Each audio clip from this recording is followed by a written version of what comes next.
যে রাত্রি সবে বরাত, সবে মানে রাত, বরাত মানে মুক্তি, মানে মুক্তির রাত। আমরা এখানে যারা আছি সবাই কি নিষ্পাপ? আমরা কত গুনাহ করছি, আমরা এমন গুনাহ করছি আমাদের স্মরণ নাই, কিন্তু আল্লাহ তাআলার ঠিকই স্মরণ আছে। আল্লাহ তাআলা লেখাও রাখছেন, এমনকি এই জমিনও সাক্ষী দিবে। জুলজিলাতিল আরদু জিলজালাহা আখরাজাতিল আরদু আসফালাহা। আজকে আপনি যে ঘরে বসে গুনাহ করি, যে জমিনে দাঁড়িয়ে আড়ালে লুকালো গুনাহ করতেছি, এই জমিন কাল কিয়ামতের দিন বমি করে দিবে, সবকিছু বের করে দিবে। জমিন বলবে, হে আল্লাহ, আপনার এই বান্দা আমার পিঠের উপরে চড়ে সে এরকম অন্যায় করছে, এরকম নাফরমানি করছে, এই দরজা বন্ধ করে সে ঘরের ভিতরে এমন গুনাহ করছে, জমিন বের করে দিচ্ছে। আমি গুনাহ থেকে পবিত্র আছি, কত গুনাহ করছি। আরেকটা আল্লাহ বলছে, ইয়া ইবাদিয়াল্লাযীনা আসরাফু আলা আনফুসিহিম লা তাকনাতু মির রাহমাতিল্লাহ। হে আমার বান্দারা, হে আমার মহব্বতের বান্দারা, তোমরা যদি পাহাড় পরিমাণ সমুদ্রের সাগরের পানি পরিমাণ যদি গুনাহ করে থাকো, তোমরা নিরাশ হয়ে না, তোমরা আমি আল্লাহর কাছে চাও, ক্ষমা চাও, আমি আল্লাহ মাফ করে দিয়ে দেব। এমন একটা রাত্রি আল্লাহ তাআলা আপনাকে দান করেছে। এই রাত্রিগুলো কাজে লাগানো দরকার আছে না? যারা ব্যবসা করে, যারা আমরা মোবাইল ব্যবহার করি, অনেক সময় এসএমএস আসে যে এত টাকা বলে এত জিবি দিবে, বা 500 টাকার মাল কিনলে 1500 টাকার মাল ফ্রি দিবে, এমন এমন অফার দেয়। আল্লাহ তাআলা আমাদেরকে অফার দিয়েছেন যে এমন কিছু রাত্রি আমি তোমাদেরকে দিব, যে রাত্রিতে তুমি একটু ইবাদত করলে আমি তোমার সারা জিন্দেগির গুনাহ মাফ করে দেব। আল্লাহ তাআলা প্রত্যেকটা জিনিস চারটা করে পছন্দ করেছেন, এবং চারটি কিতাব আমরা জানি, বড় বড় চারটি কিতাব। তার ভিতরে কোরআন সবচেয়ে সম্মানিত বড় কিতাব, চারজন নবী সবচেয়ে বড় নবী, তার ভিতরে আমাদের রাসূল সাল্লাল্লাহু আলাইহি ওয়াসাল্লাম সবচেয়ে শ্রেষ্ঠ নবী, চারজন ফেরেশতাও সম্মানিত বড় ফেরেশতা, তার ভিতরে জিবরাইল আলাইহিস সালাম বড়। তেমনি ভাবে বছরের 4টা দিন আল্লাহর কাছে অনেক পছন্দনীয়, তার ভিতরে আরাফা দিনটা আল্লাহর কাছে অনেক পছন্দনীয়। তেমনি ভাবে 4টা রাত্রিও আল্লাহ তাআলার কাছে পছন্দনীয়, শবে বরাত, শবে কদর, জুমার রাত্রি এবং 2 ঈদের রাত্রি। এই রাত্রিগুলো আল্লাহ তাআলার কাছে অনেক পছন্দনীয়। আমরা বছরে 2টা ঈদ পালন করি, ঈদুল ফিতর এবং ঈদুল আযহা। আমরা রাত্রে ঘুমাই, দিনে ঈদ পালন করি, কিন্তু ফেরেশতারা বছরে 2টা ঈদ পালন করে, তারা রাত্রে ঈদ পালন করে। তাদের একটা শবে বরাত, একটি শবে কদর। এই 2 রাত্রিতে তারা আনন্দ উল্লাস করে, তারা জমিনে ছোটাছুটি করে। কোন বান্দা আল্লাহর কাছে কান্নাকাটি করতেছে, সারা জিন্দেগি গুনাহ করছে, অপরাধ করছে, নাফরমানি করছে, আজকে তার অপরাধের তাকিয়ে আজকে চোখের পানি ফেলতেছে, কান্নাকাটি করতেছে, এগুলো আল্লাহর দরবারে নিয়ে যা। এমনকি আমরা এখানে যারা জীবিত আছি, যারা বেঁচে আছি, আমাদের অনেক টেনশনে আছি, অনেকের চাকরি নাই, ব্যবসা নাই, অনেকের সচ্ছলতা নাই, অসুস্থ ভাবে চলাফেরা করতেছি, টেনশন, চিন্তা ফিকির, মানে আত্মহত্যার উপর বেছে নিতেছি। আল্লাহ তাআলা বলতেছেন, এই রাত্রিতে আমার কোন বান্দা কি সমস্যা আছে আমার কাছে চাই, আমি তার সমস্যা পূরণ করে দিয়ে দিই।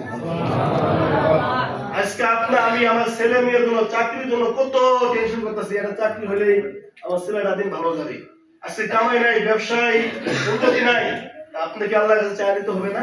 আল্লাহ তাআলা তো না চাইতে আপনি আমাকে অনেক কিছু দান করেছেন।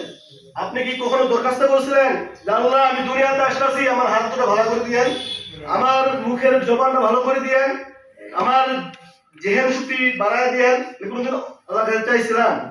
আল্লাহ না চাইতে দিয়েছেন। যে আল্লাহ আমাকে এত নাজ নিয়ামত দিলেন, ওই আল্লাহর গোলামি করার দরকার আছে না? তাই আল্লাহ আফসোস করে বলতেছেন, কাইফা তাকফুরুনা বিল্লাহ ওয়া কুনতুম আমওয়াতা। হে আমার বান্দারা, তোমরা কিভাবে আমার নাফরমানি করতেছো, অথচ তোমার এক সময় তোমার নাম বন্ধুও ছিল না। আজকে আপনার বয়স 50 বছর হয়েছে, আজকে সবাই আপনাকে সালাম দেয়, সবাই চিনে দেন আপনি অমুক, কিন্তু 50 বছর আগে আপনাকে কেউ চিনতো? আপনি দুনিয়াতে জন্মই হয় নাই, আপনি মৃত ছিলাম, কেউ চিনতো আমাদেরকে?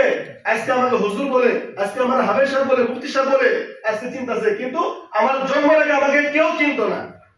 যে আল্লাহ এত সম্মানিত করে আমাকে দুনিয়াতে পাঠাইলেন, বানাইলেন, ওই আল্লাহর গোলামি করার দরকার আছে না?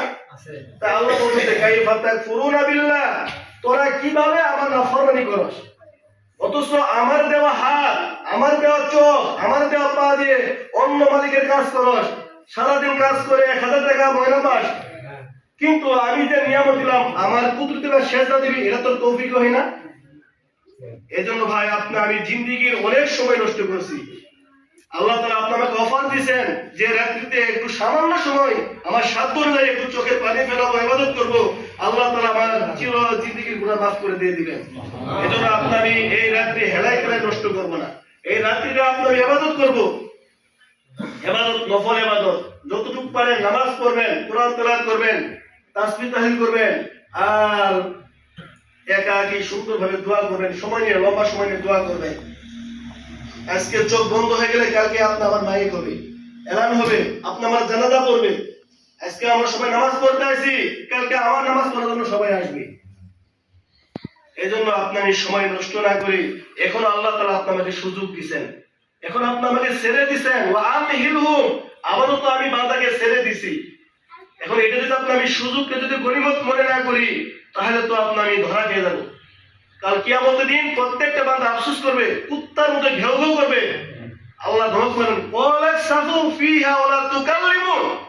খবরদার তুই কথা বলবি না, তুই বদমাইশ, তুই লম্পট। আমি তোকে ওই পরিমাণ সময় দিছিলাম যে সময় তুই চাইলে এই দুনিয়াকে 10 দিনের সময় জান্নাত তুই দুনিয়া থেকে কামাই করে নিয়ে আসতে পারবি। আল্লাহ আমাকে সময় দিছে না? আপনি ভালো হয়েছেন 10 বছর আগে, এখন বয়স হচ্ছে 30 বছর। এই 15 বছর আপনি চাইলে বড় বড় জান্নাত করে নিতে পারতেন, পারতাম না আমরা? ওই সময় আল্লাহ আমাকে দিয়েছেন, কিন্তু ওই সময় দেওয়ার আগে যাকে নিয়ে গেছে সে তো বিনা সুদ জান্নাতে যাবে। যেমন মাসুম বাচ্চারা বালেগ হওয়ার আগে যারা মারা যায় তাদের কোনো হিসাব নাই।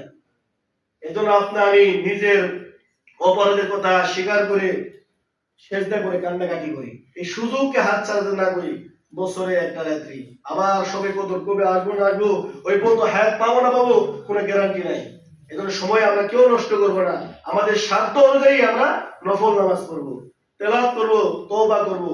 অতীতে যে ভুলগুলো করছি ওই উপরে অনুতপ্ত হবো, অনুশোচনা করবো, আর সামনে জিন্দেগি আর কি ভুল করবো না, অপরাধ করবো না, সুন্দরভাবে জীবনযাপন করবো। পারবো না ইনশাআল্লাহ ভাই?